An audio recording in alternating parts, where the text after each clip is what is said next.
Hello friends, welcome to my channel. தக்காளி ரசம் இந்த மாதிரி ஒரு வாட்டி ட்ரை பண்ணுங்கள். ரொம்பவே சூப்பராக இருக்கும். வாங்க எப்படி பண்ணுறதுன்னு பார்க்கலாம். அதுக்கு ஒரு மிக்சர் ஜாரில் 4 தக்காளி அரைச்சி ஒரு பாத்திரத்தில் சேர்த்துக்கோங்க. இது கூடவே ஒரு சின்ன சைஸ் தக்காளியை கட் பண்ணி சேர்த்துக்கோங்க. கொஞ்சம் கருவேப்பிலை, கொஞ்சம் கொத்தமல்லி, 1/4 டீஸ்பூன் மஞ்சள், 1/4 டீஸ்பூன் உப்பு சேர்த்து ஒரு நெல்லிக்காய் சைஸ் அளவுக்கு புளியை கரைச்சி அதையும் அது கூட சேர்த்துக்கோங்க. இதை நல்லா கலக்கி ஓரமாக வச்சுடுங்க. பேனை வச்சு எண்ணெய் ஊற்றிட்டு எண்ணெய் நல்லா காஞ்சதும் ஒரு 1/4 டீஸ்பூன் அளவுக்கு கடுகு போட்டு கடுகு பொரியறதுக்குள்ளே ஒரு மிக்சர் ஜார் எடுத்துக்கோங்க.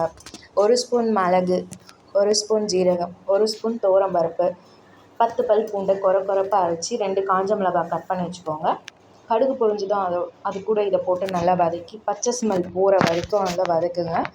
நல்லா வதக்குனதும் கருவேப்பிலை போட்டு நம்ம கரைச்சி வச்சுருக்க ரசத்தை இதில் ஊற்றிடுங்க. ஊற்றி நல்லா கலக்கி விடுங்க. ஒரு 10 நிமிஷம்.